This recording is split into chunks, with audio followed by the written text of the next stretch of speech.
ketika kita punya hajat Bapak Ibu,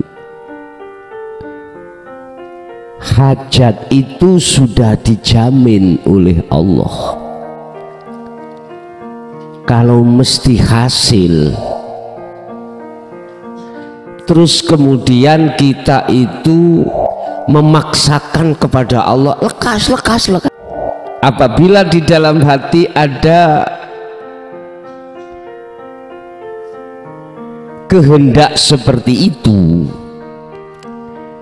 terus kita tahunya kalau itu sudah dijamin, bagaimana? Kalau itu hasil, kalau itu tidak hasil, lah gitu toh. Kita tahunya kalau itu nanti akan diberikan oleh Allah terhadap kita, itu tahunya bagaimana? Sebab kebanyakan kita mekso itu karena kita tidak tahu.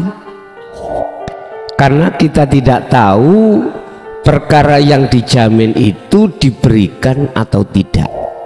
Terkait doa, ud'uni astajib lakum.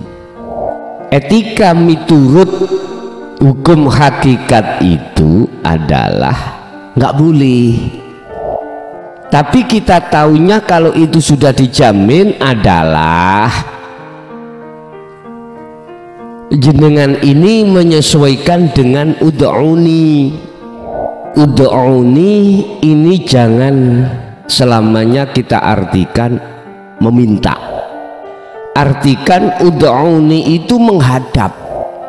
Ini terhadap siapa? Allah.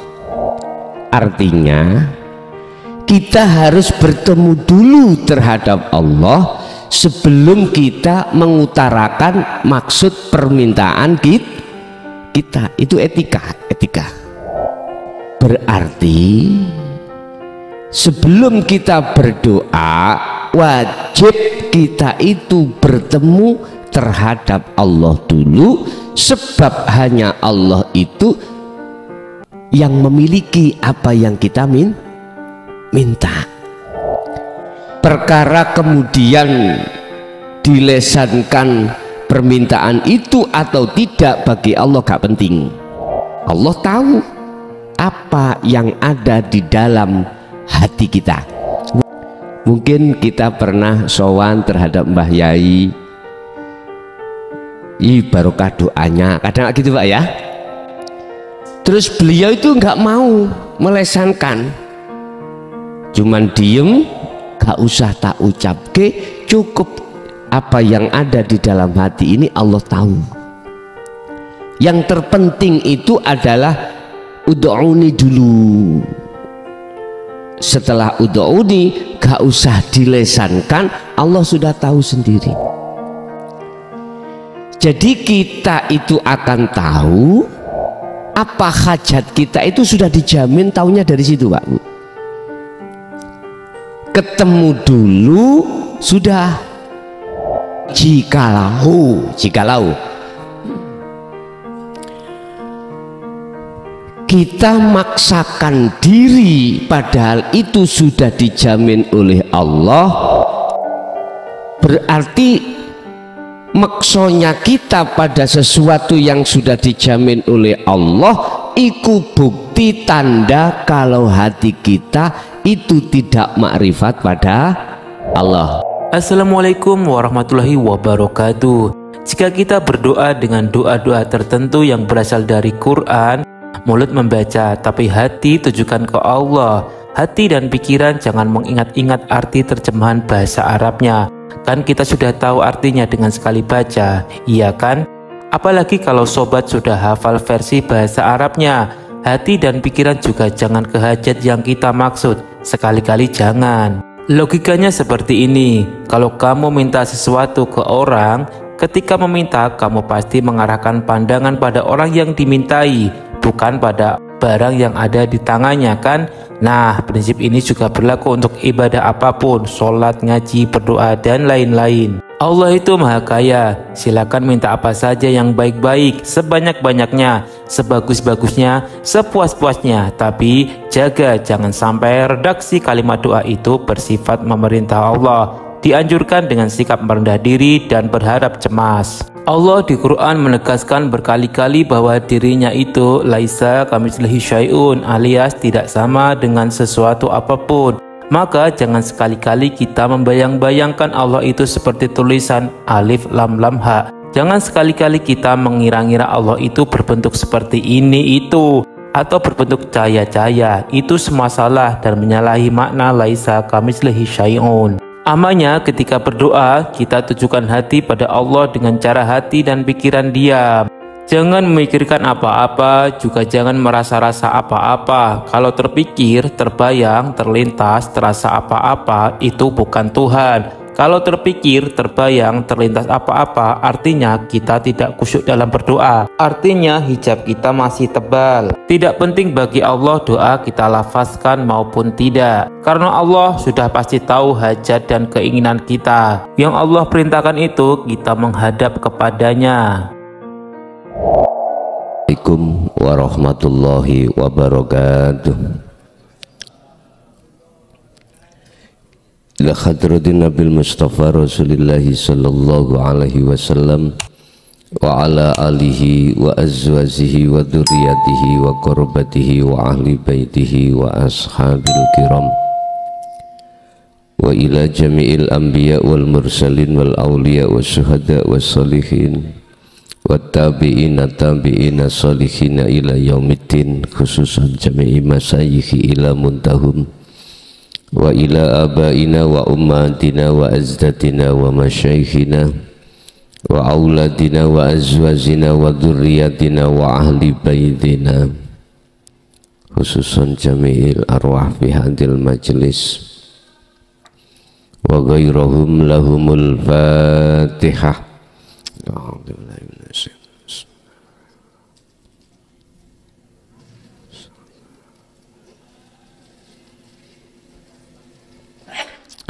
Bismillahirrahmanirrahim. Hamda yuwafi ni'amahu wa yukafi majidah. Ya Rabbana lakal hamdu kama yanbaghi li jalalih. Asyhadu an la ilaha illallah wa asyhadu anna Muhammadan abduhu wa rasuluh. Allahumma salli wa sallim wa barik alaihi wa ala alihi wa ashabihi ajma'in. Hadratul kiram, dumateng para alim, para ulama, dumateng para kiai, asatid wa asatidah, tokoh masyarakat, tokoh agama sewilayah kota Surabaya, wabil khusus Kecamatan Semampir, jamaah yang hadir di majelis, kulluhum ajma'in rahimakumullah. Alhamdulillah, dalam kesempatan malam hari ini kita masih diberikan Allah satu kesempatan untuk ta'lim muta'alim, yang untuk malam hari ini kita akan membahas etika kita pada Allah, bagaimana ketika saat kita punya hajat. Etika yang bagaimana kita pada Allah ketika dalam hati punya hajat, ya. Niki biasanya setahu saya waktu belajar elektro, ngereng iki bisa jadi ceknya itu kurang cek gitu. Bisa jadi seperti itu dulu. Entah kalau sekarang itu bagaimana, dulu dengan sekarang itu sama atau enggak, aku juga enggak tahu. Nah, menurut saya Gusti Allah dulu dengan sekarang sama saja. Pun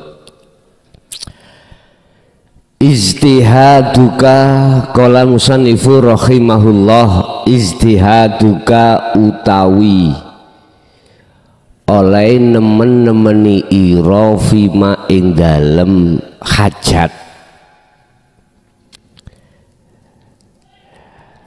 Lumina kang wis den jamin, lumina kang wis jamin sapa Allah laka maring sira. Ketika kita punya hajat Bapak Ibu, hajat itu sudah dijamin oleh Allah.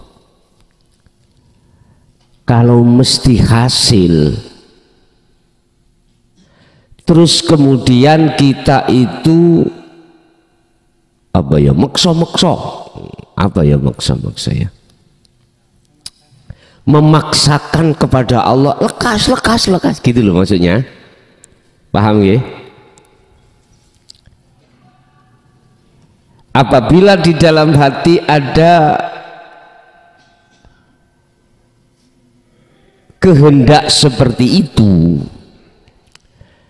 terus kita tahunya kalau itu sudah dijamin, bagaimana? Kalau itu hasil, kalau itu tidak hasil lah, gitu toh. Kan sesuatu yang akan terjadi.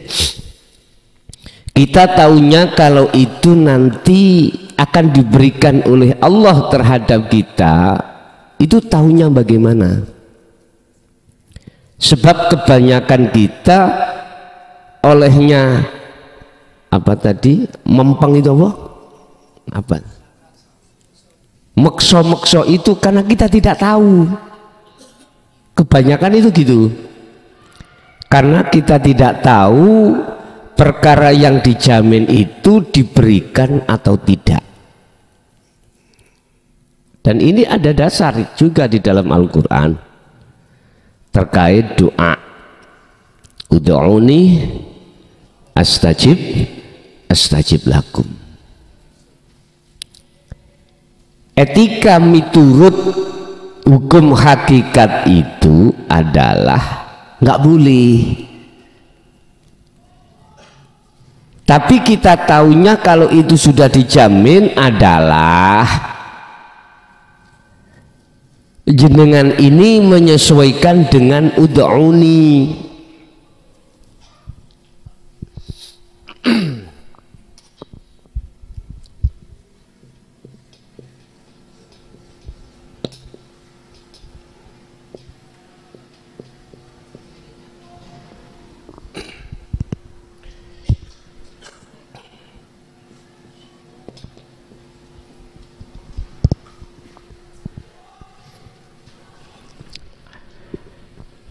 Ud'uni ini jangan selamanya kita artikan meminta, jangan.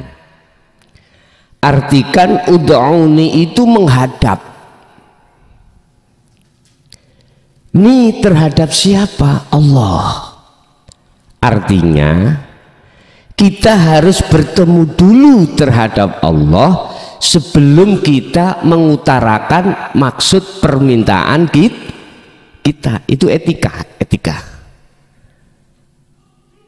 Berarti sebelum kita berdoa wajib kita itu bertemu terhadap Allah dulu, sebab hanya Allah itu yang memiliki apa yang kita minta. Perkara kemudian dilesankan permintaan itu atau tidak bagi Allah gak penting, karena Allah innallaha ya'lamu ma fis sudur. Allah tahu apa yang ada di dalam hati kita, walaupun secara lisan tidak diucapkan. Mungkin kita pernah sowan terhadap Mbah Yai, barokah doanya, kadang gitu Pak ya. Terus beliau itu nggak mau melesankan, cuman diem entah berapa menit, empun. Kadang beliau itu seperti itu, karena beliau itu memahami ayat ini, innallaha ya'lamu ma fis sudur. Gak usah tak ucapke, cukup apa yang ada di dalam hati ini Allah tahu. Yang terpenting itu adalah ud'uni dulu. Setelah ud'uni gak usah dilesankan, Allah sudah tahu sendiri. Jadi kita itu akan tahu zumina laka, apa hajat kita itu sudah dijamin, taunya dari situ Pak Bu. Ketemu dulu sudah. Tapi miturut kajian kita pada malam hari ini, jikalau kita maksakan diri padahal itu sudah dijamin oleh Allah, iku dalilun, tanda kalau hati kita alantimasil basiroti mingka,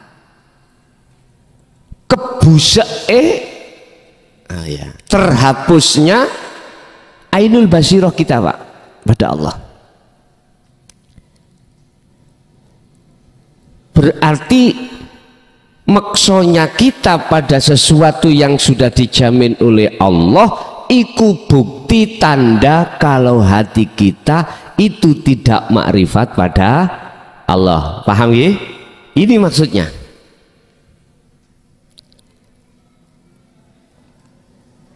Kita punya hajat Pak. Setiap manusia pasti punya hajat, sekecil apapun atau sebesar apapun, pasti punya itu. Apalagi kita sudah berkeluarga Pak. Berkeluarga dalam dunia syariat, kita dituntut untuk sandang pangan papan nih, untuk mencukupi keluarga. Buminalaka, sebetulnya itu sudah dijamin Allah, cuman tinggal nunggu waktu. Mengapa kok ya Allah itu tidak langsung aja hari ini juga dikasihkan, mintanya hari ini, misalkan kita nggak langsung dikasihkan hari ini atau ditunda entah hari berikutnya atau minggu berikutnya. Mengapa Allah demikian? Katanya Allah sayang. Karena katanya Allah itu punya sifat Ar-Rahman. Mengapa sekarang saya itu butuh-butuhnya kok gak lekas dikasih? Ini juga harus ada etika kita sebagai hamba. Allah lebih paham, lebih ngerti dengan apa yang akan dihadapkan kita Pak. Mengapa hari ini tidak dikasihkan kok ya nunggu 2 atau 3 bahkan seminggu baru dikasihkan? Ketahuilah hai manusia bahwasanya olehnya Allah memberikan sesuatu yang menjadi hajat kita itu tidak sesuai dengan pengharapan kita. Karena manakala dikasihkan sesuai dengan apa hajat kita, itu ada kepentingan hawa nafsu, bahaya terhadap kita sebagai hamba, bahaya. Kadang ada kalanya Pak ya, mintanya tahun ini dikasihkan tahun depan, kan terlalu lama tuh. Allah lebih faham, lebih ngerti. Wahai hambaku, udahlah nganuto aku, semata-mata apa yang kuberikan walaupun itu tertunda, manakala kuberikan pada saat sesuai dengan kemauanmu, itu loh dalam hatimu banyak nafsu, ada kepentingan nafsu di dalam hajat itu. Sehingga mengapa sih saya tulis, kata Allah di dalam Al-Quran firmanku, ud'uni dulu, setelah itu astajib. Kok gak astajib di depan? Kalau bahasa nahwu syarat itu boleh di depan, boleh di belakang Pak. Kan ada syaratnya, tapi kan gak ditulis. Astajib itu kan jawab sebuah syarat. Lah syarat ini itu disembunyikan. Apa syaratnya? Jikalau kau memang betul-betul menghadapnya padaku, yo astajib, maka saya sembadani. saya kasihkan, karena ruhaniyah sampean itu sudah betul-betul di ruangan apa? Di ruangan musyahadah bertemu Allah. Setelah kita sudah bertemu Allah, maka itulah jawaban jikalau memang betul-betul kau ini menghadap terhadapku, maka astajib, saya sembadani. Bahasa astajib niku Pak, bahasa yang tidak meragukan. Itu sudah janji Allah. Itu sudah janji Allah.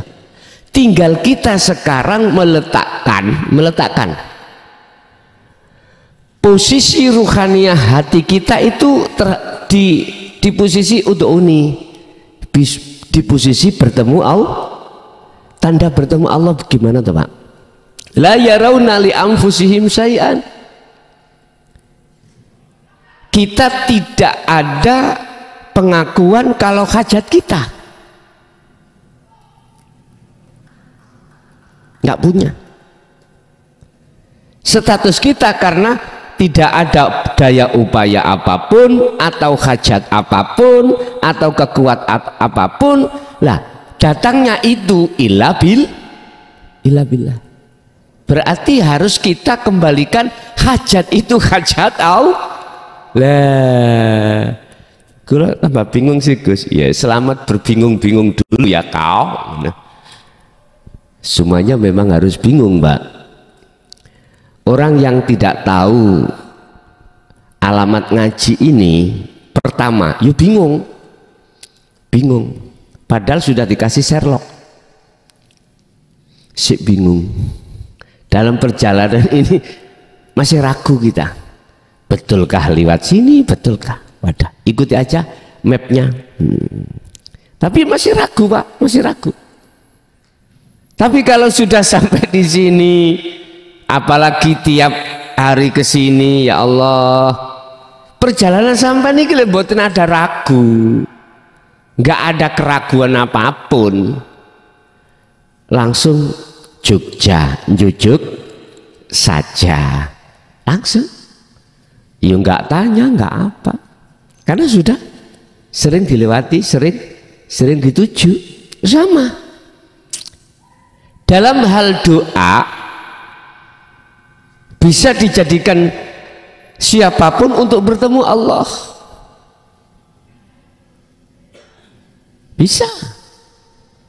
Tidak hanya sholat, tidak hanya kita itu dalam kumpulan-kumpulan tawajuan, tidak, berdoa sendiri bisa. Itu jenengan jadikan sebagai jalan untuk bertemu Allah. Ini toh Pak ya, yang beliau Rasulullah Shallallahu Alaihi Wasallam jalankan ketika beliau itu sampai ke maksum itu di situ. Jalan beliau itu semua aktivitas lebih-lebih apa? Lebih-lebih yang ada kaitannya dengan hukum syariah. Contoh sholat, zakat, puasa, haji, itu thariqah Rasulullah. Bahasa jalan ya, itu jalan Rasulullah. Setiap kali apa yang beraktivitas beliau, ruhaniyah beliau selalu hadir dumateng Allah, terhadap Allah. Itu beliau. Kami tidak bicara bahasa thariqah miturut muktabaroh, tidak. Jadi saya bahasa thariqah secara khusus, beliau dulu itu menjadikan semua aktivitas apapun beliau jadikan untuk bertemu terhadap Allah. Sistemnya mengikut kakek moyangnya. Siapa? Beliau Nabiullah Ibrahim alaihissalam. Di tempat mana? Di tempat surat Al-An'am ayat 79. Al-An'am 79. Inni wajjahtu wajhiya lilladzi fataras samawati wal arda hanifan wa ma ana minal musyrikin. ku arahkan wajah ruhku wajhiyah pada wajah Allah. Posisinya bagaimana wajah ruh? Imanul haq, iman yang benar. Sampai Rasulullah katakan iman yang benar itu adalah ihsan. Iman di mana ruhaniyah kita, hati kita sudah tidak melihat selain Allah, sudah tidak beriman terhadap selain Allah, sudah tidak beriman secara hati, secara ruhaniyah. Apapun yang terjadi di tengah-tengah kita itu beliau berimannya hanya Allah sang pengendali, dengan dasar la haula wala quwata illa billah. Itulah beliau tentang iman. Akhirnya disebut ihsan. Ihsan kata beliau anta budallaha ka'annaka taroh. Ketika kita beraktivitas apapun, seakan-akan kau bisa melihat Allah. Nah, niki bukanya itu kan dari sistem sirul asrar, atau boleh dikatakan nafi isbat. Bukanya di situ. Siapa Allah? Lilladzi fataras samawati wal ardh. Dialah yang menciptakan, dialah yang menggerakkan, dialah yang menguasai apa yang ada di langit dan apa yang ada di bumi. Berarti jagat langit itu secara individu adalah ruhaniyah, jagat bumi maksudnya adalah jasmaniyah, secara individu. Olehnya mengarahkan hanifan, wajib sampean itu satu titik, imannya satu titik. Itu yang dimaksud Allah. Kalau sudah ruhaniyah jenengan itu di wilayah ini, maka wama ana minal musyrikin. Walaupun khitabnya itu terhadap Nabi Ibrahim, ayat itu kalimatnya kan dan wama ana, dan aku bukan termasuk golongan orang yang menyekutukan Allah. Berarti murni sudah dalam hati sampean, sudah tidak ada selain Allah. Ana yang ku maksud iki. Gini ku cara untuk meletakkannya. Dikatakan bertemu terhadap Allah, ringkesnya manakala di dalam diri jenengan muncul ana, ingsun Allah, setelah kefanaan keingsunan selain Allah. Pun gampang Pak, tinggal mau praktek apa enggak. Pun kembali kepada materi kita. Bentuk daripada kita mengejar-ngejar apa yang sudah dijamin oleh Allah itu termasuk bentuk bukti bahwasanya hati kita masih perlu untuk ditandani lagi. Bentuk kalau hati kita kemakrifatannya itu belum nyampe. Paham ya? Bon, satu. Dua, wataksiru kafi matuliba mingkah. Mohon maaf, bahasa taksir di sini itu kita manusia dihadapkan masa demi masa, waktu demi waktu. Lupanya kita terhadap kewajiban kita pada Allah itu juga bentuk tanda bahwasanya hati kita masih bermasalah. Basiroh kita, mata hati kita masih tertutup, masih burak gitu loh Pak ya. Cara gambar nggak jelas itu, remang-remang. Cara tulisan kalau nggak pakai kacamata nggak jelas. Itu min apa plus terserah. Berarti di dalam hati kita masih ada penyakit. Lalainya kewajiban kita pada apa yang menjadikan hak Allah kita lalai, itu yang bagaimana Bapak Ibu? Wa taksiru kalan utawi laline ira fima ing dalam apa tuliba kang den wajibake mingka saking sira terhadap Allah. Apa yang diwajibkan, Pak? Bertemu Allah. Inilah bertemu Allah. Umpama saya ringkas loh Pak ya, saya ringkas. Artinya sebetulnya kita setiap saat dan waktu Pak wajib harus bertemu Allah. Tidak boleh bertemu selain wa ma khalaqtul jinna wal insa illa liya'budun. Bahasa liya'budun kalau kita kupaskan lebar, tak ringkes bertemu Allah. Itu kewajiban kita. Sholat harus bertemu, makan kita harus bertemu. Apapun aktivitas yang terjadi pada diri kita, itulah maksud tuliba mingka. Jikalau kita lalai terhadap kewajiban kita pada Allah, itu bentuk tetanda bahwasanya basiroh kita itu bermasalah, kebusek, kehapus basiroh kita. Artinya kehapus itu masih ada penyakitnya, akhirnya remang-remang Pak. Mungkin orang kalau sudah ngalami mata katarak Pak, itu tidak sejernih ketika melihat ketika sebelum ada kataraknya Pak.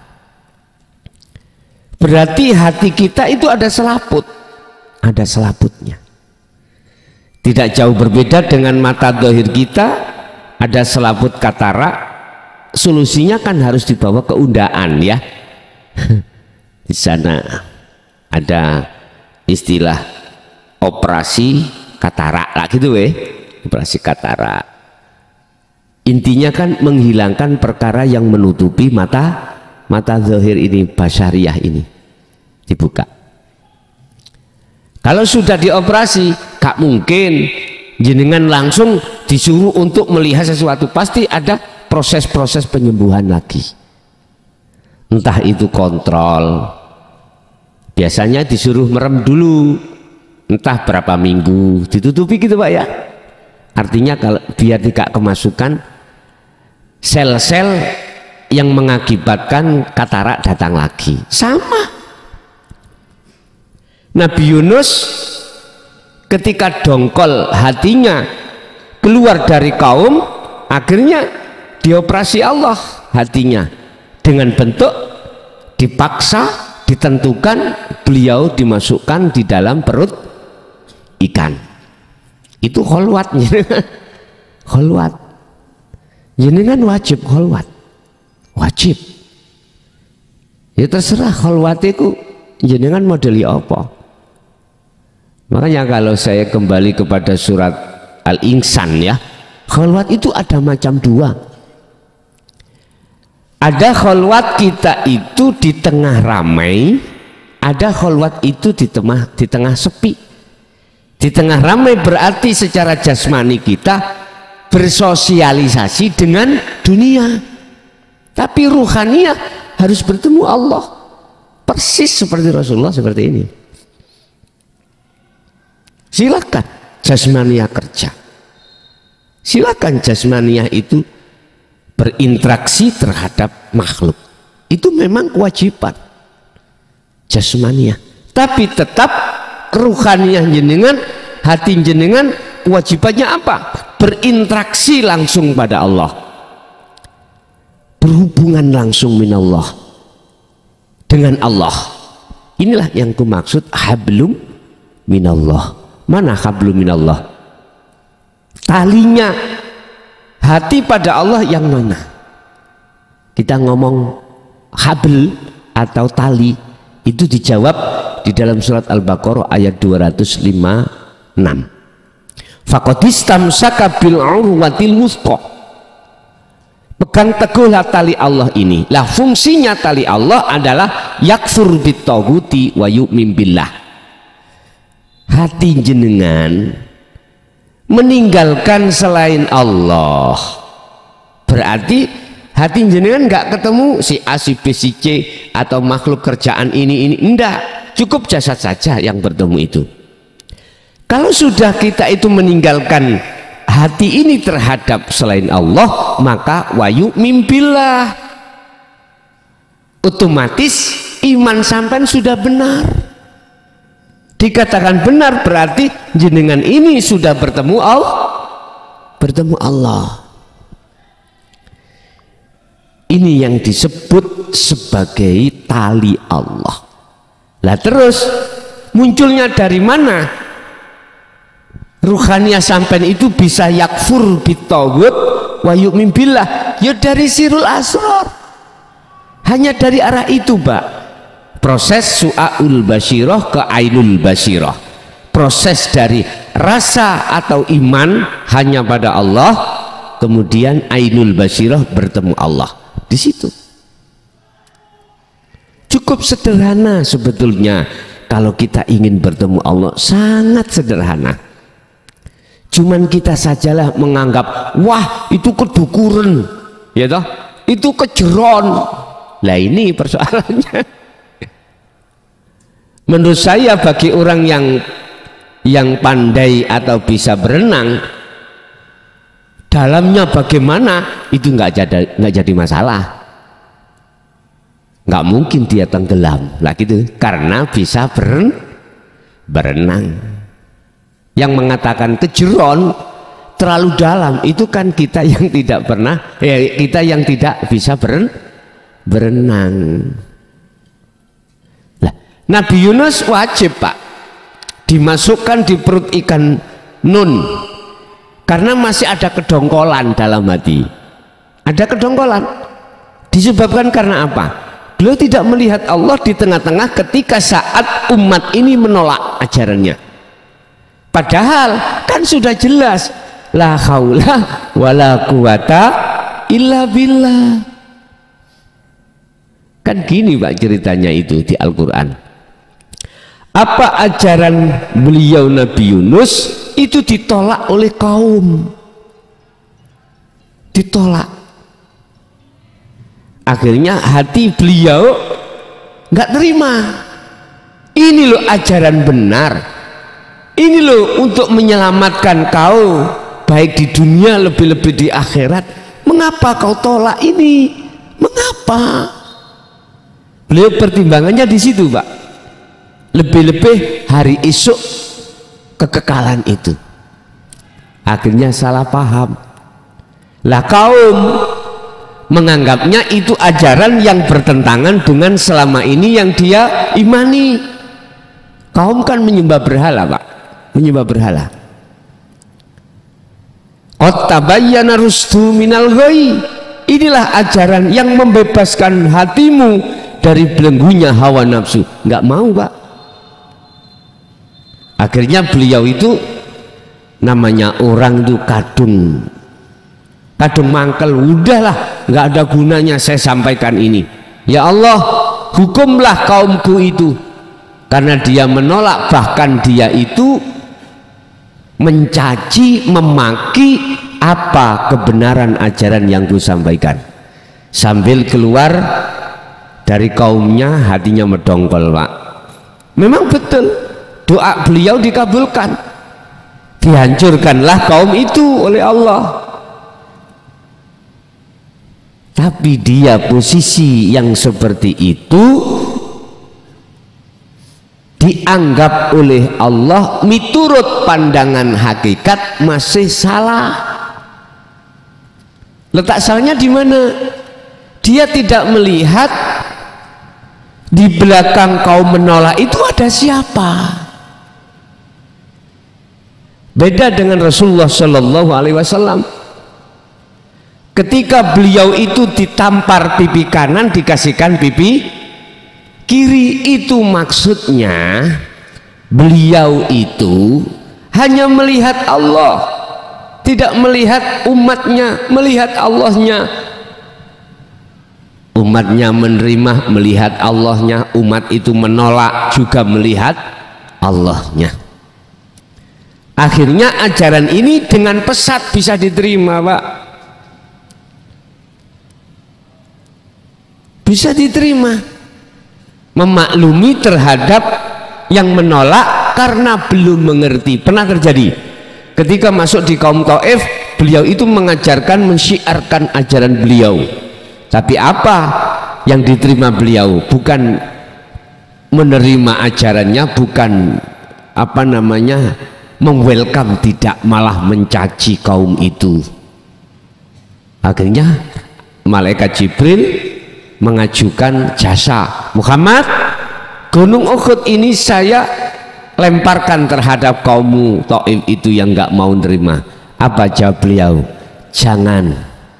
Olehnya dia menolak itu karena memang belum mengerti. Siapa tahu nanti anak keturunannya itu yang menjadi pengikutku. Loh, sampai begitu beliau. Ya Allah, berat Pak, tapi berat. Estu berat. Ketika saat ideologi kita dicabik-cabik, siapa nggak marah? Ayo. Itu ideologi, satu keyakinan beliau.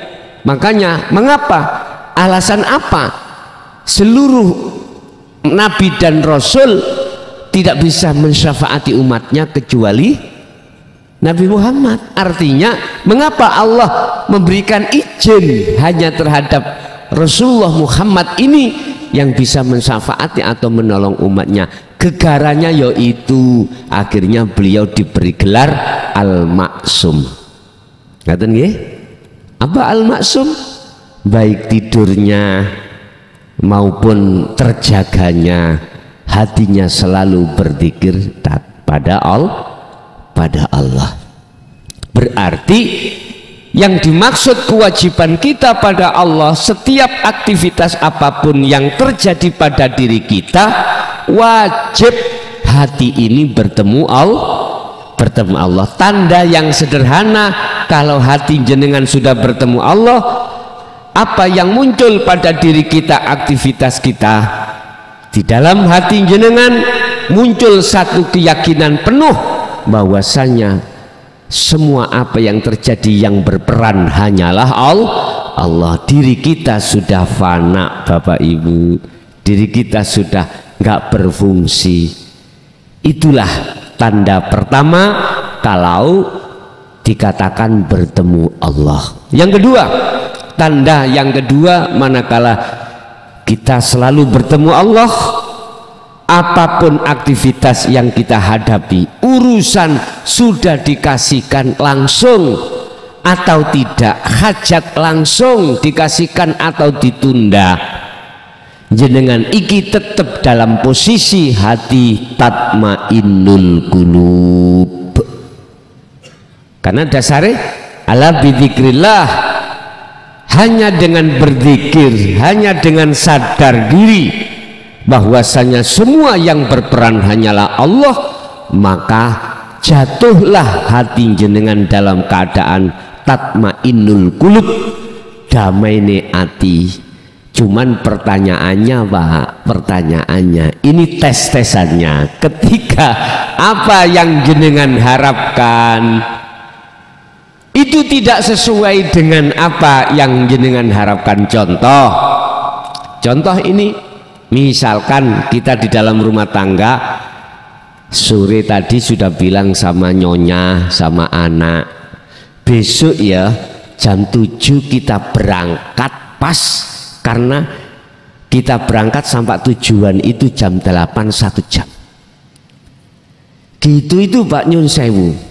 Sudah dikasih tahu anak dan istri, lalu malam begadang, WA-an sampai jam 1, akhirnya tertidur toh, tertidur nggak bangun-bangun, subuh nggak bangun, jam 6 nggak bangun, belum masak, jam 7 lagi bangun. Hai Jayan, kira-kira kita ngamuk-ngamuk nggak? Acara kita tertunda, mestinya nyampe di tujuan jam 8, kita lo bangunnya jam 7, belum mandinya, belum makannya, belum yang ada yang mencret, ya macam-macam. Tersitalah waktu kita, akhirnya kita sampai di tempat tujuan jam 10 meh buyar. Kira-kira gak ngamuk-ngamuk? Kita kalau memang betul-betul bertemu Allah di situ, hati kita tidak ada masalah dengan takdir yang tidak sesuai dengan apa yang kita planningkan. Karena apa? Karena jenengan sudah sibuk merasa, melihat, mengimani sesungguhnya yang berperan hanyalah Allah. Coba kalau keluarga seperti itu biar pena garwa istri nggak kemalan itu nih Pak, nyelatuan bahasa sana itu, marah-marah. Sekarang kurang belanjanya, marah-marah. Kita telat kerja karena tertidur, diguyang air. Udahlah Pak, kalau istri kita sudah betul-betul mengutamakan kewajiban terhadap Allah selalu bertemu, aku yakin telat belanjanya, aku yakin gak marah. Sama dengan bapaknya juga begitu, sama. Inilah yang dimaksud ummatan wahidah.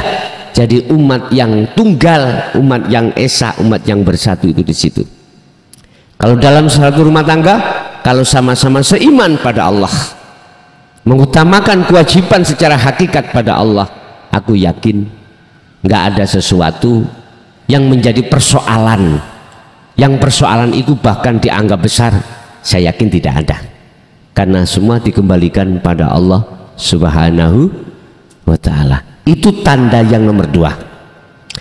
Kalau kita dikatakan bertemu terhadap Allah, itu adalah yang ketiga adalah gak gampang, gak mudah kita itu menyalahkan pendapat orang lain. Sekalipun pendapat itu tidak sama. Contoh. Kita sholat, berhubung kita sudah memegang sirul asrar, maka sholat panjenengan itu termasuk salah satu ibadah yang mesti diterima oleh Allah, karena bertemu Allah. Kemudian Syiah tidak seperti itu. Berhubung kelasnya belum sama dengan jenengan, sholat itu kita masih ada tujuan selain bertemu Allah. Tidak ada bertemu Allah, ingin dilihat orang. Ini nanti ada pembahasan tentang al-ubad, ahli ibadah. Ada kalanya al-ubad, ahli ibadah itu di kelas kita itu hati masih ingin dilihat orang lain, padahal ya bacaannya benar Pak, lillahi ta'ala, Allahu Akbar. Doa iftitah kita baca kabira walhamdulillah sampai inni wajjahtu, tapi orang ngerti ke arpe tidak mengerti apa maksudnya. Fatihahnya ya fasih, syarat rukun sahnya sholat ya oke. Mohon maaf, karena kelas, akhirnya hati kita masih di kelas ingin dilihat calon mertua. Apalagi kita disuruh jadi imam di musolanya orang tua. Ada kalanya sudah lepas ini al-ubat karena tendensi apa? Surga atau pahala. Jadi karena dilihat orang sudah tidak ada, tetapi kita olehnya melakukan itu masih ada pengharapan hati ini terhadap tendensi hadiah dari Allah, yaitu pahala atau surga. Ada memang kelasnya kita itu seperti itu, Pak. Padahal sama-sama yang dibaca lillahi ta'ala yang juga. Yang terakhir adalah al-ubat yang nomor 3, sudah terlepas dari 1 dan 2 tadi,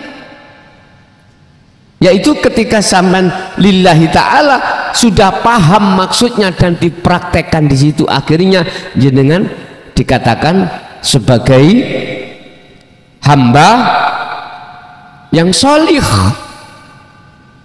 karena sholatnya itu bertemu pada Allah. Barulah di situ jenengan ini ada keinginan dalam sholat itu bertemu Allah awalnya. Lah yang 1 dan 2 nggak ada keinginan untuk bertemu Allah, nggak ada. Ketika jenengan itu sudah jatuh hatinya ingin bertemu Allah dikarenakan membawa beban rindu untuk bertemu Allah, lewat surah Al-Ankabut ayat 5 Allah katakan, wa man kana yarju liqa Allah fa inna ajalallah la'at. Siapapun hambaku, siapapun loh Pak ya, kalau ada dalam hatinya keinginan bertemu Allah, maka Allah berjanji akan ditemui pada waktu yang ditentukan Allah sendiri, entah dalam sholat, entah ketika makan, entah ketika minum, entah ketika apapun itu Pak. Sudah, Allah sudah janji itu. Lah, jenengan bisanya ada keinginan bertemu Allah setelah jenengan itu masuk dalam golongan alladzina yastami'unal qaula. Az-Zumar 18. Mereka lah yang sudah mendengarkan pengajaran baginda Rasul di dalam ajaran tasawuf ini, di dalam ajaran dinul haq ini. Wa yattabi'una ahsanahu, jenengan mengikuti Rasulullah dalam petunjuknya. Kalau sholat kau itu harus hakikati sholat harus bertemu Allah. Akhirnya terbangun Pak, muncul dalam hati kita ingin bertemu. Inilah proses-prosesnya itu.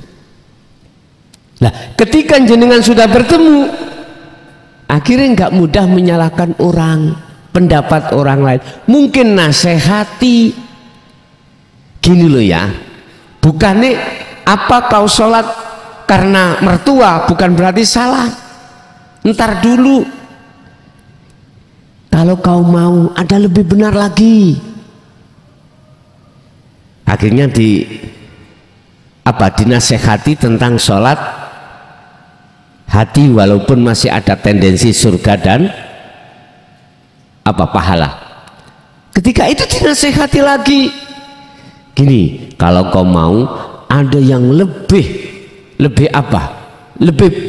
utama lagi, yang disebut karena Allah itu adalah kita tidak ada rasa pengakuan kalau kita bisa melakukan sholat sendiri. Olehnya bisa itu terjadi karena Allah. Akhirnya menerima Pak ilmu tauhidnya itu. Akhirnya menemukanlah satu makalah, al-a'malu suwarun al-a'malu husnul a'mali nataiju husnil ahwal min qalbin zahidin. Akmal yang berkenaan dengan jasmani, jadi perilaku jasmani itu disebut akmal. Kalau perilaku rohani disebut ahwal. Akmal di mata Allah dikatakan bagus, itu tergantung sumber yang muncul, buah yang muncul dari akhwal itu bagus atau tidak? Kalau bagus mesti bagus, kalau jelek mesti jelek. Akhirnya muncullah makalah husnul a'mali nataiju husnil ahwal. Bagusnya satu amaliyah dohir ini di mata Allah itu tergantung terhadap sumber buah yang muncul bagusnya laku keadaan ruhaniyah jenengan. Sebab sejatinya apa gerakan jasmani itu bersumber dari geraknya ruhani.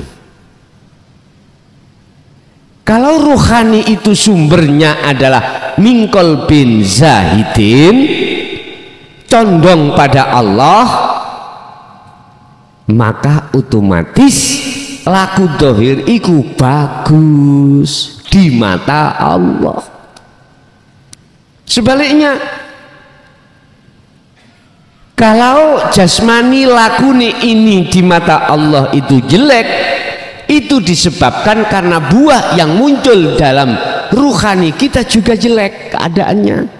Apa? Mingkol bin rohibin, dari hati yang condong pada duniawiyah atau selain Allah. Lah, tanda ketiga ketika saat jenengan itu dikatakan bertemu Allah, tidak mudah menyalahkan pendapat orang lain, tidak mudah menyalahkan orang yang menyalahkan pendapat jenengan, karena jenengan sibuk melihat munculnya perkara itu sebetulnya dari Allah, sibuk di situ, Pak. Tapi ya berat, Pak, karena kita di dalam diri kita ada sifat basariyah bertentangan terus. Nah, ini kalau tidak kita sering-sering bermunajat pada Allah, nggak bisa, nggak bisa. Kalau kita sudah sering-sering bermunajat pada Allah, maka apa yang timbul, akibat yang timbul dari perkara yang tidak sesuai dengan ideologi kita, mohon maaf, kalau kita tidak sering-sering uzlah, aku yakin kita mudah untuk menyalahkan pendapat orang lain. Nah, ibu, apa enggak termasuk nafsu? Iya, disebut nafsu itu hanya mudah, Pak, sebetulnya itu. Sama jangan menganggap nafsu itu, ketika maksiat secara dohir itu nafsu. Enggak, Pak. Prinsip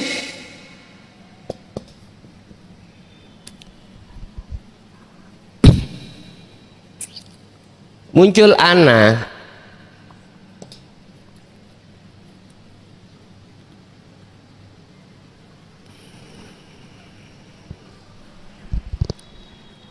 apakah anak yang muncul dalam diri jenengan kalih kula iki hati makhluk apa Allah? Kalau makhluk ya jelas itulah nafsu sebetulnya itu. Ya itu nafsu. Kita kenal nafsu itu. Mpun dibayangkan nafsu itu yang sobondoli itu. Yang disebut syahwat, nafsu syahwat. Kita kalau pada umumnya dulu kalau ngomong nafsu kan perkara yang rusuh-rusuh, Pak, ya. Nafsu, nafsu. Ternyata segala hal apapun yang terjadi pada diri kita, kehendak apapun, misalnya kehendak, kalau muncul anak nafsu kan ingsun diri, ya, makhluk merasa kita makhluk, yaitu nafsu sebetulnya itu. Dengan begitu akan munculkan nafsiyah, munculkan amarah, loh seperti itu. Akhirnya nek gak cocok nangati yaitu marah-marah kita. Ya Allah ya Karim. Ya ini, Tapi kalau dalam hatimu itu nafsu ana itu ana makhluk, ana Allah dalam hati jenengan, itulah yang bukan nafsu. Nah, untuk memunculkan ana keallahannya di dalam diri jenengan, otomatis jenengan harus masuk di makom musyahadah, yaitu makom keahatan. Lah, untuk bisa masuk ke situ maka jenengan kedah mengikuti kanjeng Nabi, yastami'unal qaula, apa yang beliau wejangkan harus kita lakukan, wa yattabi'una ahsanahu, ngikuti terus. Makanya dalam surat Ali Imran Allah berkata, Muhammad katakan pada umatmu, jikalau dia ingin betul-betul cintanya aku terima, ya, suruh ikuti kau. In kuntum tuhibbunallaha, jikalau kau semuanya cintamu ingin diterima oleh Allah, kata Rasul, fattabi'uni, ikuti aku. Ikuti yang bagaimana ya Rasulullah? Ojo syariat itu, jangan ikuti syariat saya saja, enggak, jangan. Ya juga sekalian hakikat saya, sebab dengan hakikat itulah akan muncul sebab akibat rohaniah bisa sampai ke makrifat, bahasa ilmu. Oh gitu, nggih. Tapi tinggali, kita lihat di tengah masyarakat kita hanya lebih condong ikuti syariatnya saja, hakikatnya dikesampingkan. Padahal sudah sering dikatakan, lekaslah kau kembali kepada Allah hatimu, imanmu, sebelum datangnya satu kematian. Sebab jikalau ini tidak lekas kau lakukan, summalatun sorun, kau tidak akan dapat pertolongan dari Allah, secara otomatis juga tidak akan mendapatkan syafaat dari kanjeng Nabi. Silakan kita membaca sholawat setiap saat dan waktu, monggo, tapi tolong perhatikan teladan Rasulullah di jalur akhlak ilahiyah. Sebab Rasulullah berkata, innama bu'itu liutamimma makarimal akhlak. Kesempurnaan akhlak itu baik secara jasmani juga rohani. Jasmani istimaiyah syariat, rohani ilahiyah hakikatnya. Syariat hakikat, dengan begitulah sampai pada makrifat Allah. Ini kalau kau betul-betul mengikuti aku, maka ayatnya bagaimana? Yuhibbukumullah. Iki kan bener yang berkata Rasulullah, tetapi iki dasarnya dari firman Allah. Artinya benar kita melihat satu sisi yang berkata Rasulullah, tapi di sisi lain di belakang Rasulullah sinten? Yuhibbukumullah, kata Rasul, jikalau kau memang betul mengikuti aku, cintamu akan diterima oleh Allah dan kau dijadikan sebagai kekasihnya. Apa sebab? Karena kau telah melepaskan cinta ruhaniyahmu terhadap selain Allah mulai akil balik sampai umur berapa, Pak? Kita bercinta pada selain Allah. Ayo. Kadang kita cinta nangone merah, cinta yang biru. Wah, nek gano iku munyer, Pak, pokoknya rasane. Keluarga nggak ada merah, nggak ada biru, pusing, ya. Jatuhnya cinta hati kita ruhaniyah itu selain Allah berapa puluh tahun. Allah tidak mempermasalahkan berapa puluh tahun, enggak. Sebab di situ dikatakan semua kesalahanmu wa yaghfir lahum dzunubakum, di ngapura dening Allah. Yuhibbukumullah wa yaghfir lakum dzunubakum. Kesalahanmu itu ya, jangankan kesalahan yang ditimbulkan dari jasmania, nyolong, ngaplok wong, bunuh orang, iki lah kelakuan jasmani toh, Pak. Jangankan jasmaniahmu, dosa yang paling besar di mata Allah dosa apa? Syirik toh? menyekutukan Allah, mengadakan Tuhan selain Allah, dengan bentuk kita itu mengatakan selain Allah bisa mendatangkan manfaat atau mudarat, itu sudah termasuk menyekutukan Allah yang di dalam versi khafi, syirik khafi, itu pun dimaafkan Allah. Apalagi dosa-dosa yang pernah kita lakukan, berzina. Tahu berzina?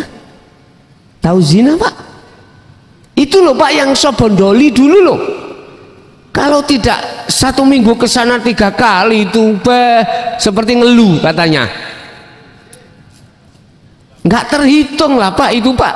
Itu apalagi itu. Wong dosa syirik diampuni Allah. Apalagi seperti itu, dengan catatan Anda duduk manis tetap menjalankan apa? Status Anda sebagai kekasih Allah. Apa? Tidak akan pernah mengulangi kembali. Akhirnya inilah dalam hadis disebut taubatan nasuhan. Nanti dengan sendirinya Pak akan tinggalkan maksiat, perilaku dohir atau batin, lebih-lebih tinggalkan kesalahan-kesalahan ini. Aku yakin nggak akan dia itu kembali lagi ke doli, yakin. Seiring perjalanan hati sampean ini tenggelam di dalam bahrut tauhid, tenggelam dalam pengesaan Allah, nggak ada kesempatan sampai noleh doli, nggak ada kesempatan, nggak ada kesempatan, karena sibuk hati sampean kali kula ini senantiasa bertemu Allah, bertemu otomatis nih kuda. Yang lalu biarlah berlalu, ya sudah. Dosa-dosa kalau kita ingat Pak, ya Allah, kadangkala kita dosa membentak orang tua, sudah dikubur dalam-dalam. Yang namanya kekasih Allah itu seperti itu. Nah inilah jenengan kalau estu dikatakan sudah mengikuti kanjeng Nabi, berarti apa yang Anda lakukan itu sesuai dengan apa yang pernah diteladankan kanjeng Nabi. Laqad kana lakum fi Rasulillahi uswatun hasanah. Di situ Pak. Bapak Ibu hadirin jamaah rahimakumullah, secara ringkas terkait masalah materi kita, bila mana dalam hati olehnya mengejar sesuatu padahal itu sudah dijamin oleh Allah, ikut tanda kalau hati kita, mata hati kita masih burek, ya, masih burek, dan atau kita lalai terhadap kewajiban kita bertemu Allah, itu berarti mata hati kita masih burek. Solusinya bagaimana? Seringlah panjenengan uzlah, kholwat, baik ketika jasmani jenengan iki ngurusi urusan dunia atau tidak. Caranya berangkat dari sistem la haula wala quwata illa billah. Jangan pernah mengakui kalau apa yang jenengan lakukan secara fisik itu datangnya dari Anda. Belajarlah hati ini untuk mengimani yang berperan semua itu adalah Allah, yang Allahnya itu ada di dalam dan di luar diri Anda. Wa nahnu aqrabu ilaihi min hablil warid wa qala aidan wal awwal wal akhiru wal zahiru wal batin. Udah. Terus manakala mudahnya jenengan kholwat seperti ini, didorong dengan zikir sir, di mana zikir selalu hati mengatakan, mengucap nama Allah, silakan diucap Allah, Allah, Allah, tapi substansinya, kuncinya bukan di situ. Apa kuncinya? Jenengan ada satu kesadaran dalam hati lewat rasa dan merasakan, mengimani semuanya itu Allah. Nanti pertama sampean itu mengatakan Allah itu secara batin. Nanti kalau sudah Allah menganggap secara batin sempurna, lahirnya lewat apa? Sifat wahdaniyah Allah. Di dalam sifat apa? Apa itu? Nafsiyah, sifat empatnya Allah, wajib Allah itu. Nafsiyah, salbiyah, ma'ani dan maknawiyah. Nanti masuk dalam sifat salbiyah Allah, yaitu wahdaniyah, makna sawiji. Artinya orang banyak segini banyak, nggak ada satupun yang sama. Itu berarti menunjukkan sifat wahdaniyah Allah. Nanti jenengan akan dipahamkan Allah sendiri ketika saat berjalannya waktu jenengan berkholwat. Begitu mungkin Bapak ringkasan daripada apa materi pada kesempatan malam hari ini.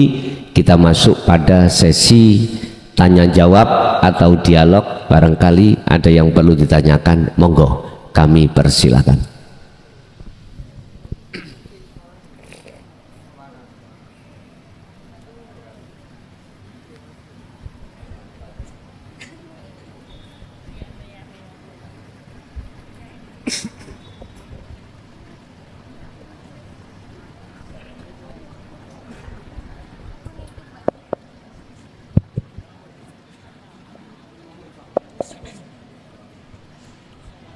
Assalamualaikum warahmatullahi wabarakatuh. Assalamualaikum warahmatullahi wabarakatuh. Monggo. Ya, sebelumnya minta maaf kalau misal pertanyaannya agak keluar materi. Iya. Iya, nggak apa-apa.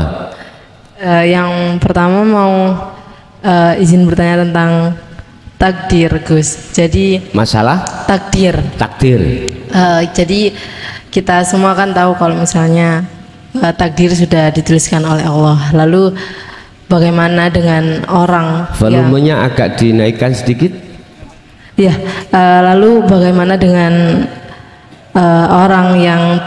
orang yang sudah ditakdirkan di neraka?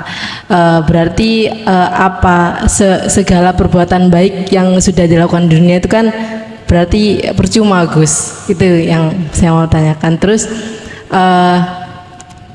mau nanya juga, terus berarti orang yang melakukan dosa itu kan sudah kehendak Allah sendiri, bukan kehendak dari orangnya, karena kan emang Allah yang menakdirkan dia seperti itu, Gus. Terus pertanyaan yang kedua tentang sabar, Gus. Sabar. Tinggi. Sabar itu seperti apa, Gus? Maksudnya apakah sabar itu melulu tentang diam gitu, Gus? Sudah. Terima kasih, Gus. Yeah. Kita harus memahami dulu terkait kudrat irodah, memahami tentang kodok dan kodar dulu. Sebelum kita bicara kodar, kodok harus kita bahas dulu. Takdir itu atau kodar itu sesuatu yang sudah terjadi, sedang atau sudah terjadi. Memang itu nggak bisa dirubah. Tapi kalau kodok, kehendak, itu bisa berubah. Seperti halnya jenengan tadi sebelum sampai di sini, di rumah ada kehendak kodok, bisa jenengan ubah. Kodok kehendak gak jadi ke sini, entah kodoknya diubah ke mall, bisa jadi itu. Lah, kalau sudah bicara takdir berarti sesuatu yang sudah tidak bisa dirubah. Inilah Pak Ibu, kita manusia ketika saat dikodok seakan-akan bisa memilih.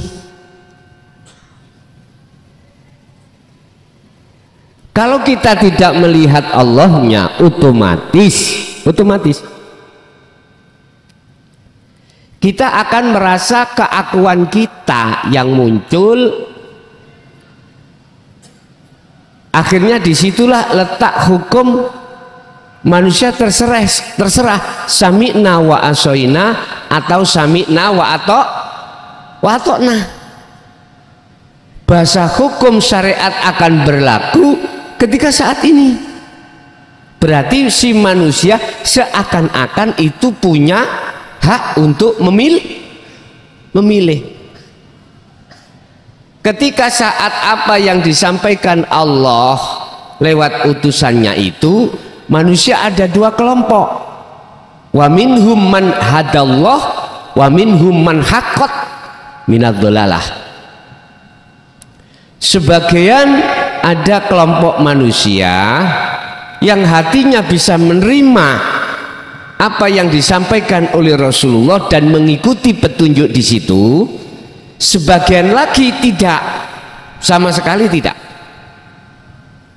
Sehingga ada lain waqala aidan sami'na wa atokna, yang kedua sami'na wa asoina. Dia sama-sama dua kelompok mendengarkan, cuman perbedaannya yang satu atokna, yang satu wa asoina. Beriman dan mengikuti, yang satu menolak dan gak mengikuti. Itu apa, Pak? Ya Melayu ngalih gitu. Lah, melihat proses seperti ini, maka jangan bicara takdir dulu sebelum proses qadha ini terjadi. Satu sisi bisa dikatakan, mengapa kita ditakdirkan Allah di neraka? Karena akibat dari kita sendiri memilih kita sendiri. Ini satu sisi, Bu, ya, satu sisi. Terus mengapa yang satu dimasukkan surga? Karena dia qadha-nya itu dia memilih pada sami'na wa atokna. Udah, kalau sudah jadi takdir gini, satu masuk neraka, satu masuk surga, ini sudah terjadi loh ya, namanya takdir. Berarti nyalakan siapa? Bisa Allah disalahkan? Nggak bisa tuh. Bagi mereka yang sudah bertemu Allah, itu mesti mengatakan gini,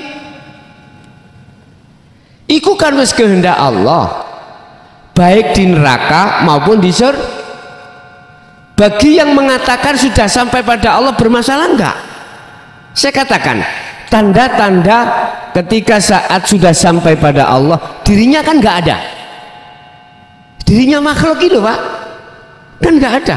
Ammal arifuna la yarawna li anfusihim syai'an bal yusyahiduna annal fa'ila huwallahu ta'ala. Dikatakan si arif, orang yang makrifat itu adalah dalam dirinya apa yang muncul sudah tidak ada dirinya.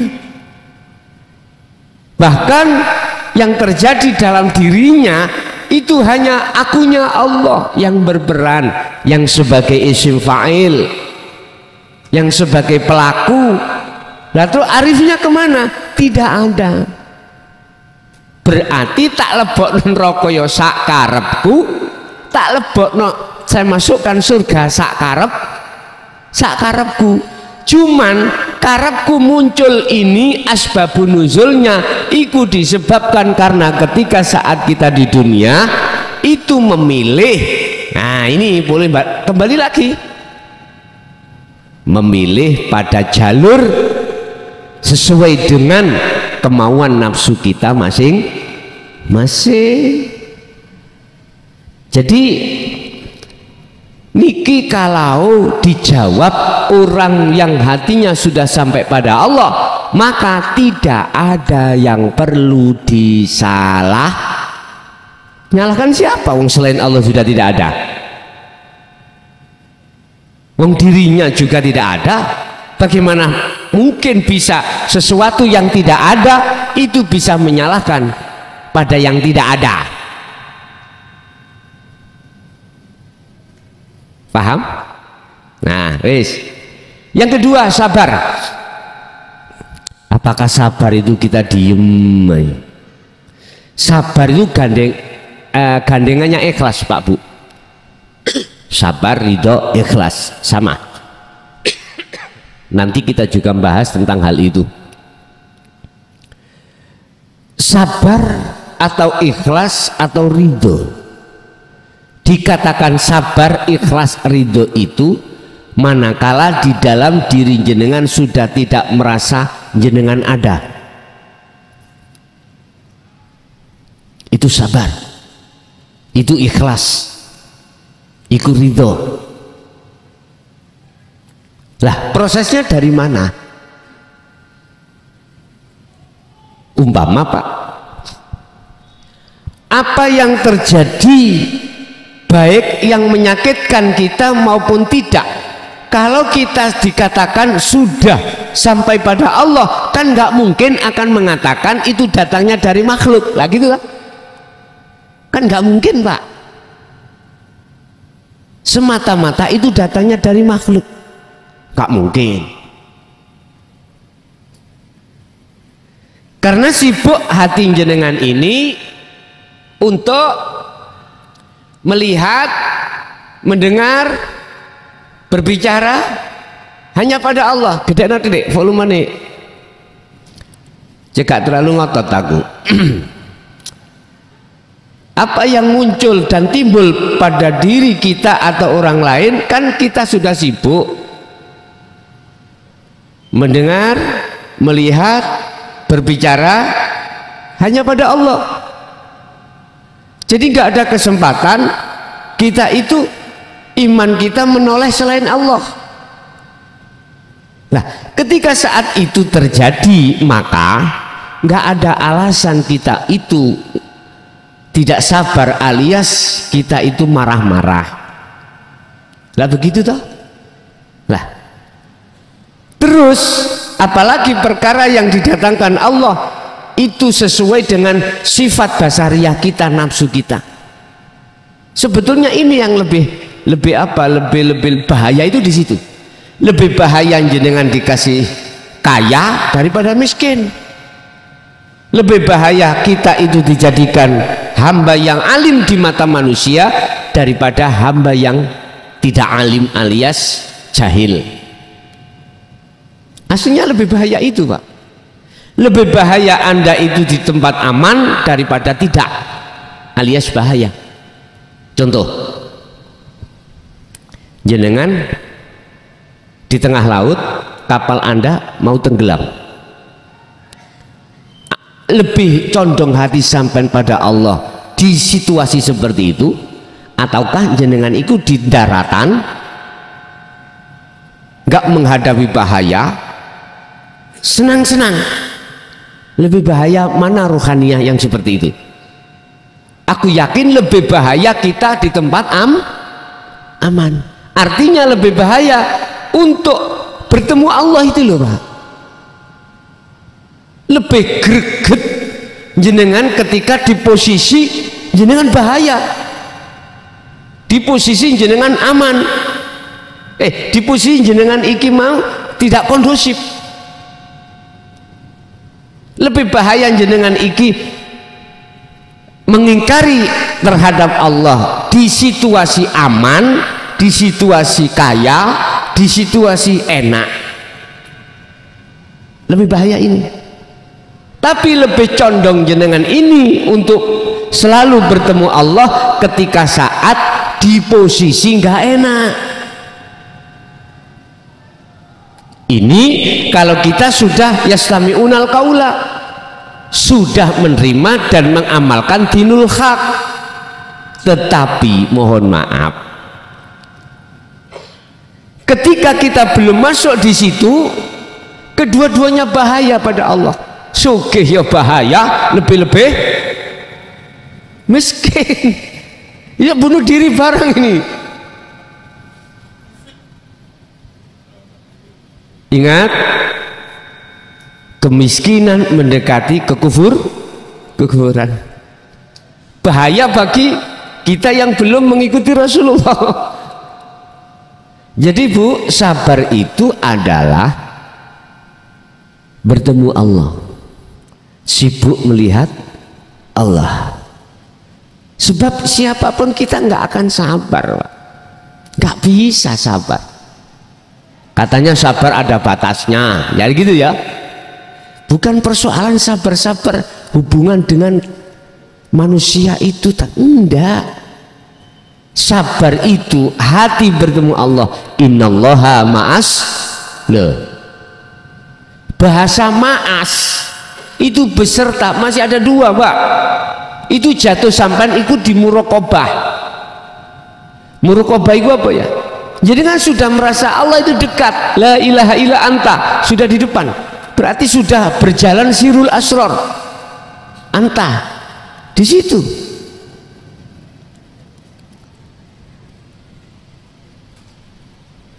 Satu paket dengan ikhlas, apapun yang terjadi hati enggak mendongkol, cuman saja ningali kelas kita.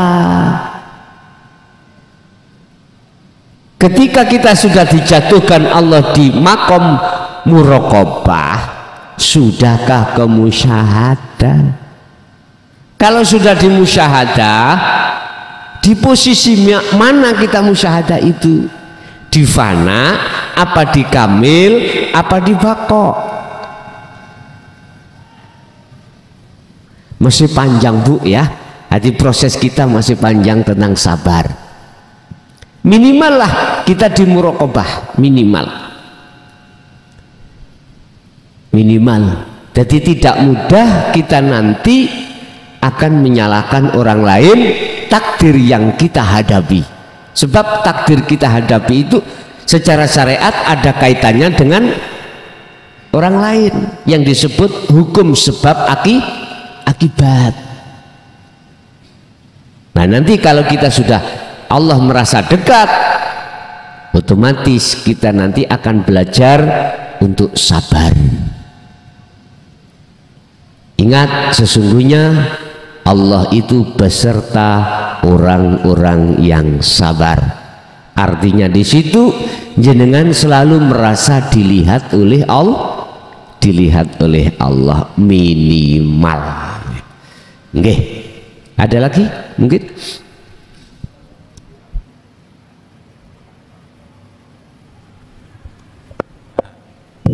Assalamualaikum warahmatullahi wabarakatuh.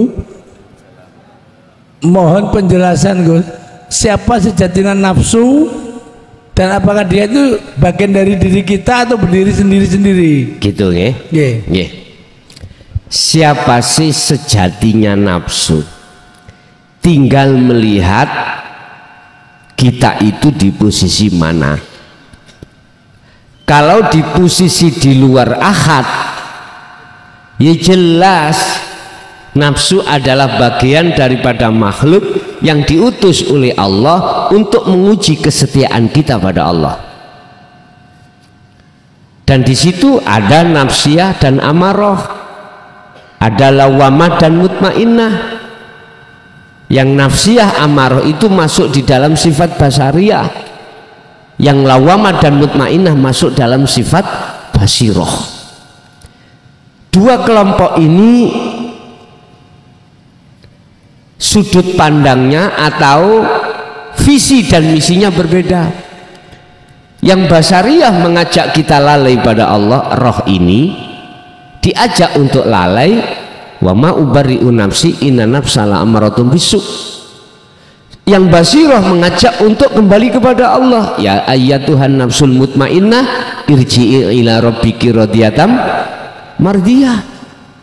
Setiap saat Pak, dan waktu itu ocok-ocokan. Apa ocok-ocokan ya?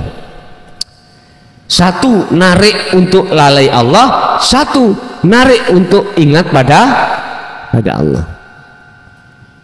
Mana yang kalah dan mana yang menang? Inilah yang Rasulullah katakan dalam satu hadis, sahabat, kita pulang dari perang kecil, jihad kecil, nanti umatku akan menghadapi jihad yang besar.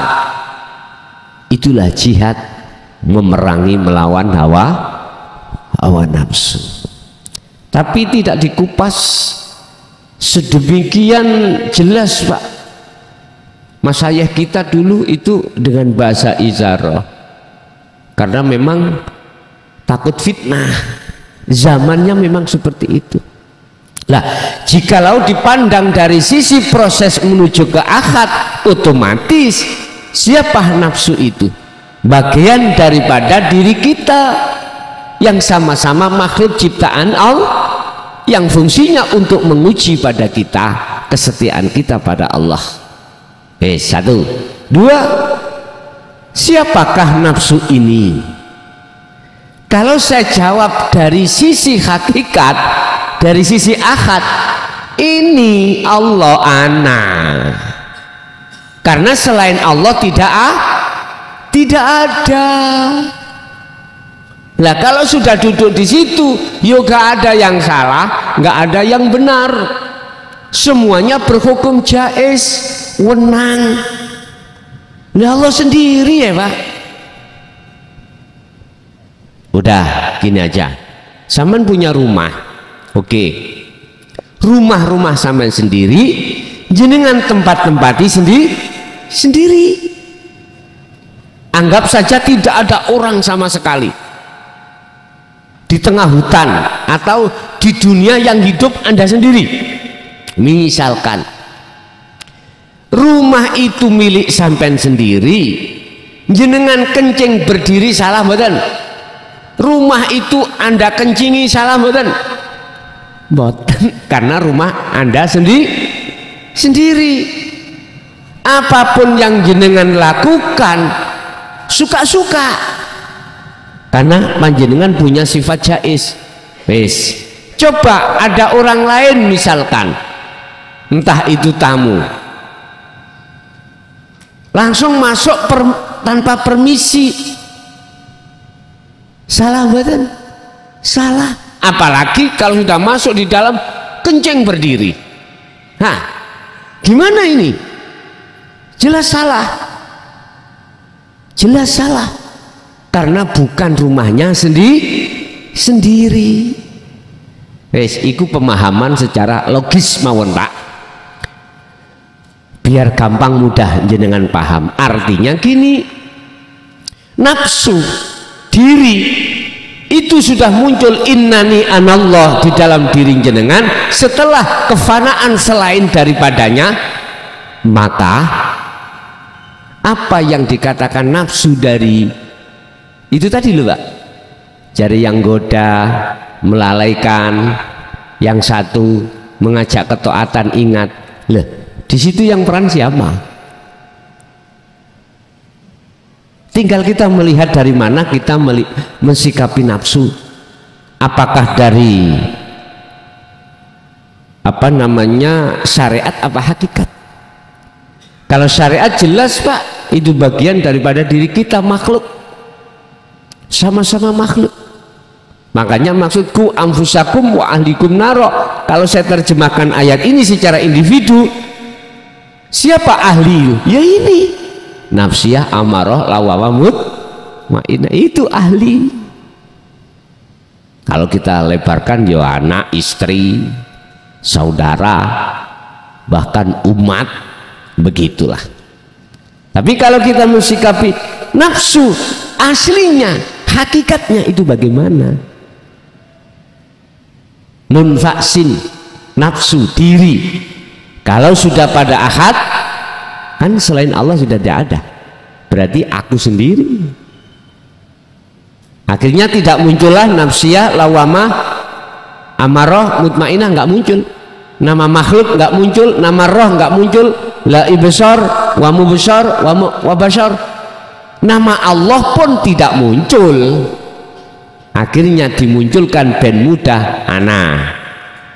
Dari proses la ilaha illallah, la ilaha illallah, la ilaha illa anta, terakhir la ilaha illa ana. Syariat, thariqat, hakikat, makrifat. Siap. Ada lagi? Assalamualaikum warahmatullahi wabarakatuh. Mau tanya ini Gus, ini sebelum berdoa harus bertemu Allah dulu. Yang dimaksud bertemu Allah ini yang bagaimana Gus? Satu.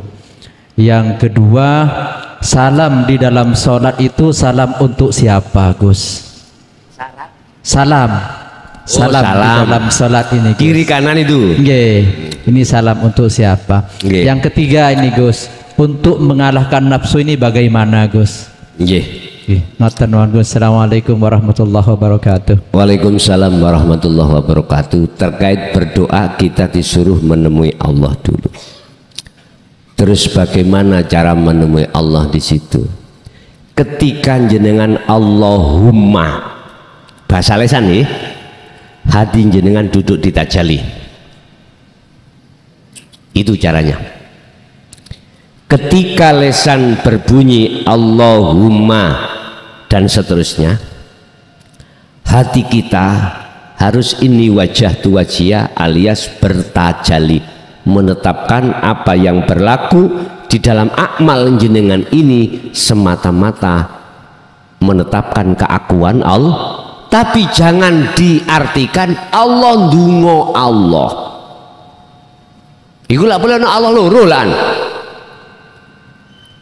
Apakah Allah minta Allah?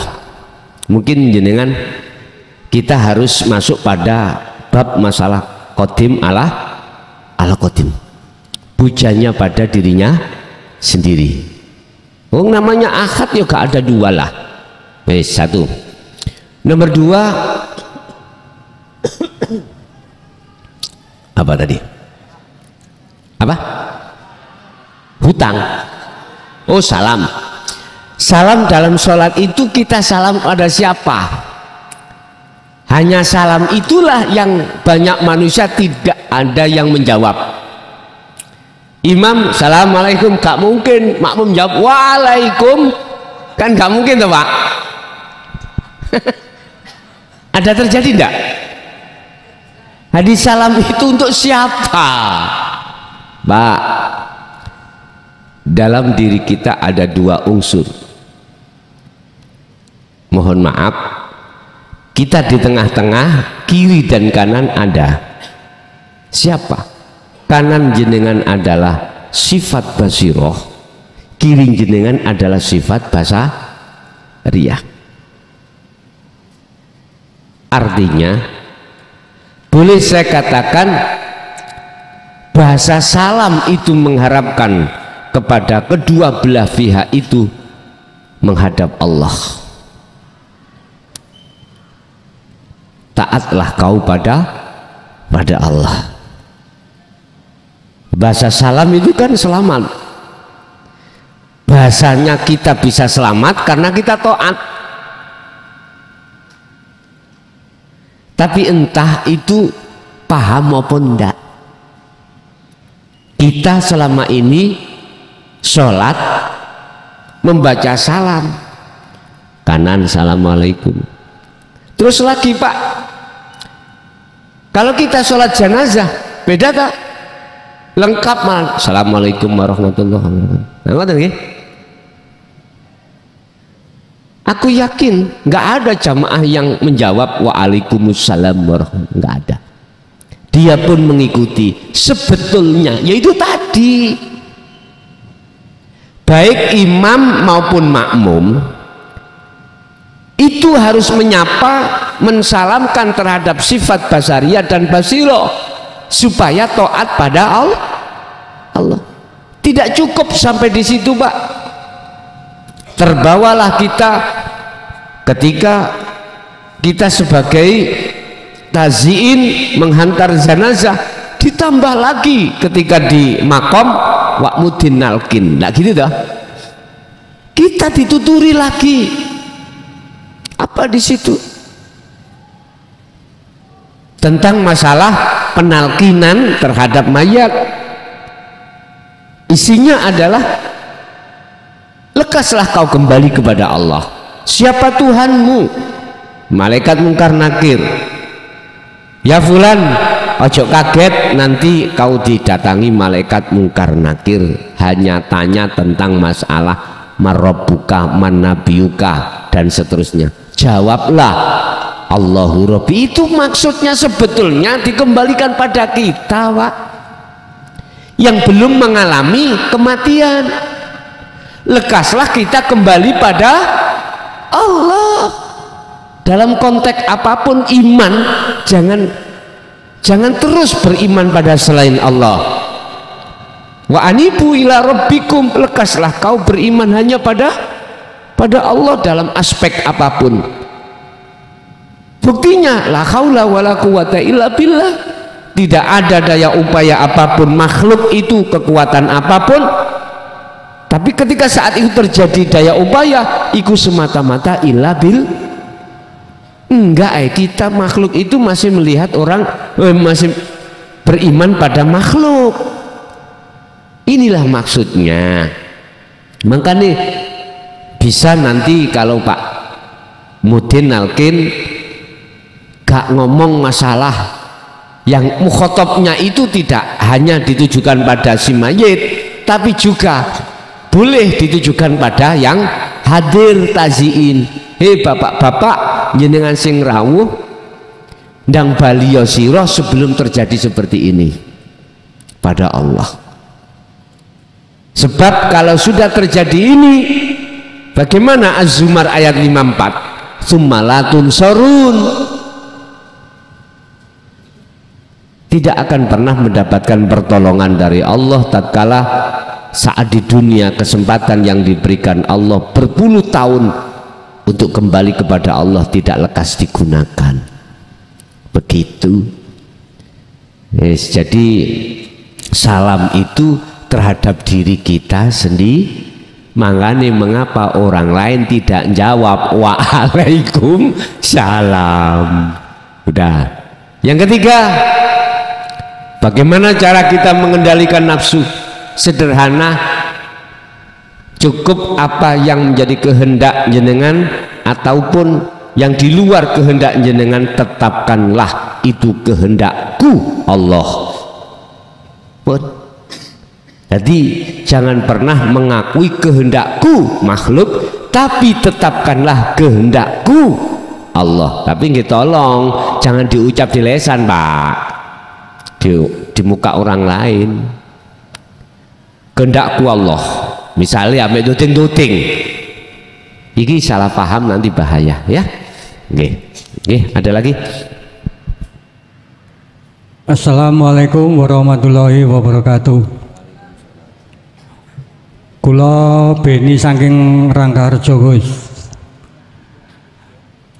Jujur aja semenjak kula mengikuti pengajian tauhid atau dinul haq niki, terus terang hati saya semakin tenang, ayem. Dulu-dulunya belum, meskipun saya mengikuti lewat live streaming maupun tatap muka nih. Nah, niki pertanyaan kula niki, kula nate sharing kali teman, Gus. Jadi kalau seandainya berziarah ke orang tua, tapi orang tuanya ini non muslim, misalkan contohnya saya berziarah ke orang tua dan orang tua saya non muslim, itu katanya sih doa saya nggak bisa nyampe. Nah, menurut syariat itu terus pun kalau dilihat dari kacamata hakikat, padahal kan namanya doa itu kan masing-masing roh. Itu yang pertama. Terus yang kedua,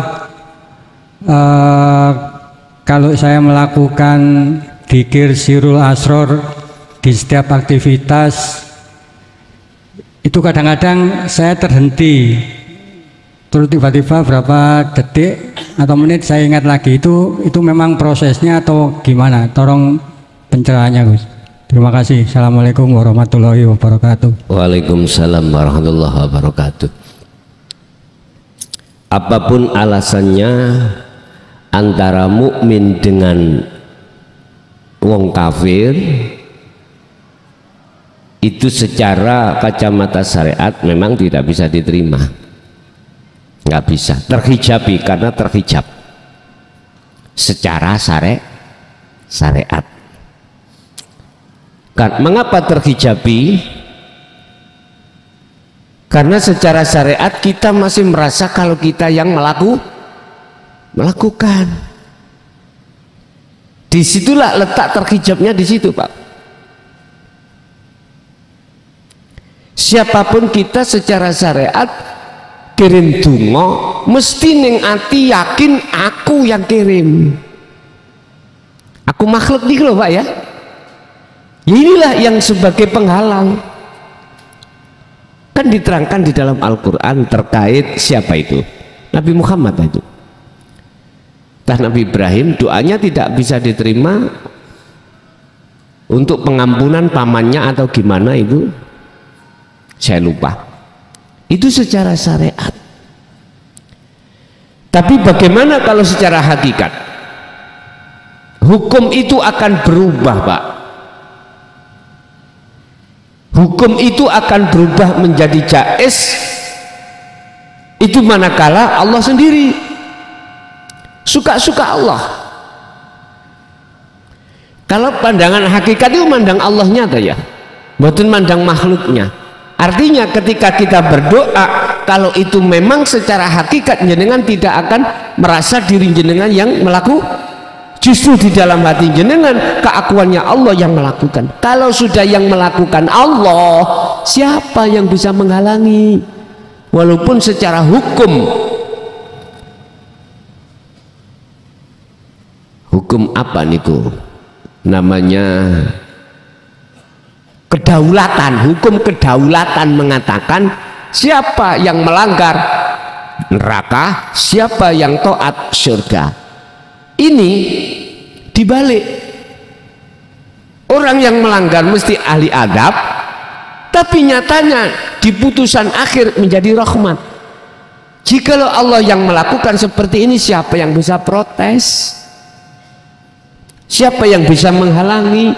Satu contoh, hanya gara-gara si wanita nakal meminumkan air terhadap anjing, dia jadi ahli rahmat. Terus siapa yang bisa protes? Nggak bisa. Sama dengan gini Pak, saya ini wali kota Surabaya. Hukum kedaulatan di sini, siapa yang melanggar lampu merah ditilang. Undang-undang pasal dibuat itu tidak hanya satu kelompok, semua kelompok. Siapapun nggak boleh. Kalau merah harus berhenti, kalau hijau harus berjalan terus. Tapi berhubung saya sebagai wali kota, lampu merah sasak. Tapi jangan diartikan saya memberikan contoh untuk melanggar aturan. Enggak, karena kewenangan. Polisinya sendiri malah memberi jalan. Apalagi saya presiden, gitu. Berarti kewenangan itulah Pak yang menjawab. Lah kita nggak ada kewenangan, ayo coba Pak. Di perapatan lampu merah ada polisi yang menjaga, kita nggak pakai helm, sudah kita terombol aja, pasti kita dikejar, ditilanglah kita karena tidak punya kewenangan, nggak punya. Siapa yang punya kewenangan? Hanya Allah.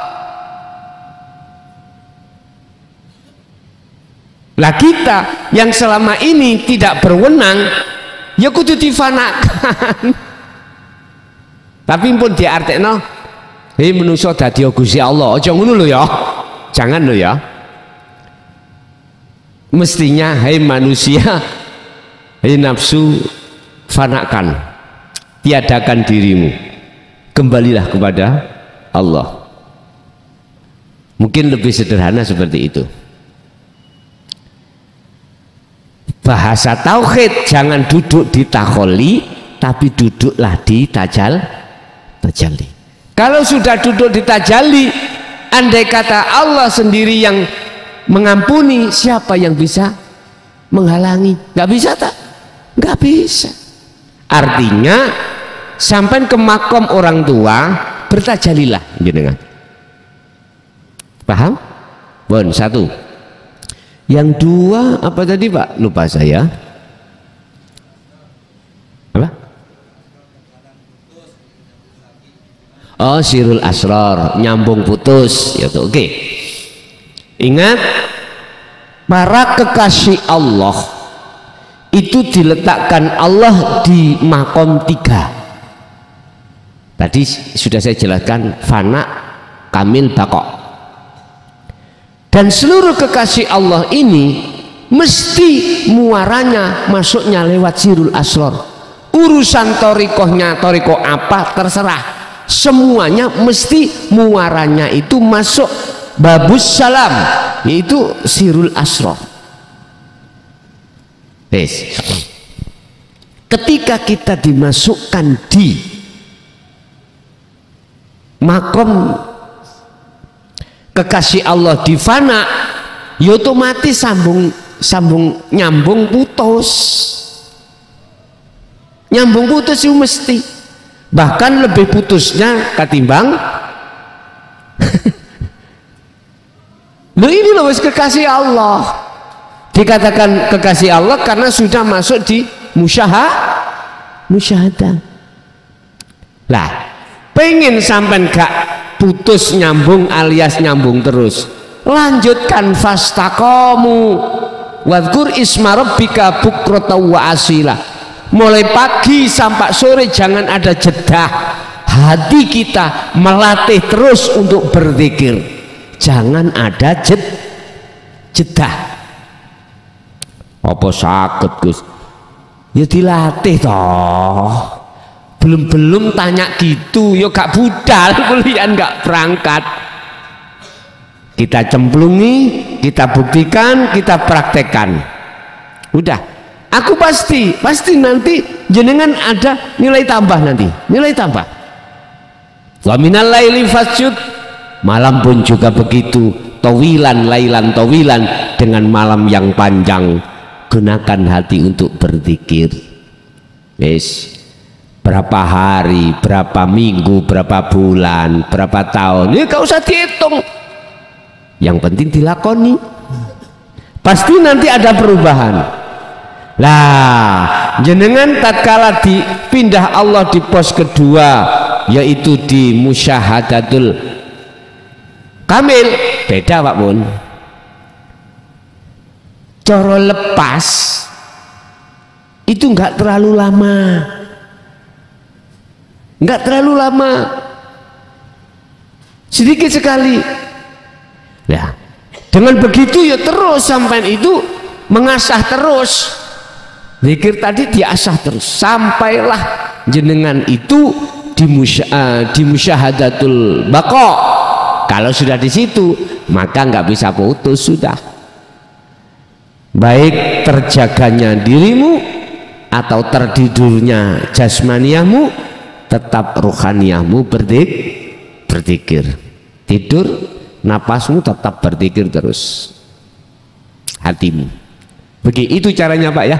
Jadi kembali kepada cara nenek ingin putusnya reda, ada proses di mana jenengan itu nanti masuk di dalam surat Al-Insan 25-26, pagi sampai sore, malam pun juga begitu, sibuk terus tanpa jeda hati untuk berzikir. Lah kula repot kerja Gus, ya ambek kerja, ya oleh sedapat-dapatnya gitu. Pingin langsung oleh yang besar, oke, tinggalkan anakmu, tinggalkan istrimu, tinggalkan kerjaanmu, udah kamu duduk di tengah hutan atau duduk di pinggir kali sungai, udah nggak makan Gus, ya nggak tahu. Udah sibuk terus di situ, atau Pak di rumah suwung terus di situ Gak gila Gus, ya nggak tahu. Belum kok tanya gak gila, belum tanya nanti lapar bagaimana. Berarti Kak belum kalau masih tanya lapar, masih tanya nggak gila, berarti belum siap gitu loh Pak ya. Oleh karena belum siap, udahlah lebih baik kita praktekkan sedapat-dapatnya di tengah-tengah kita itu, di tengah keluarga. Dikatakan lakukanlah itu dengan semampu yang ada pada dirimu. Ngoten. Nggih, ada lagi. Sampun, nggih. Bapak Ibu hadirin jamaah rahimakumullah, sudah jam 9:30 kurang. Jadi mungkin jamaah juga banyak aktivitas lain habis ini. Mulai awal sama akhir apa yang telah kita terima dari Allah semoga menjadi ilmu yang bermanfaat barokah terhadap kita dan keluarga kita ila yaumil qiyamah. Lahumul Fatihah. Bismillah.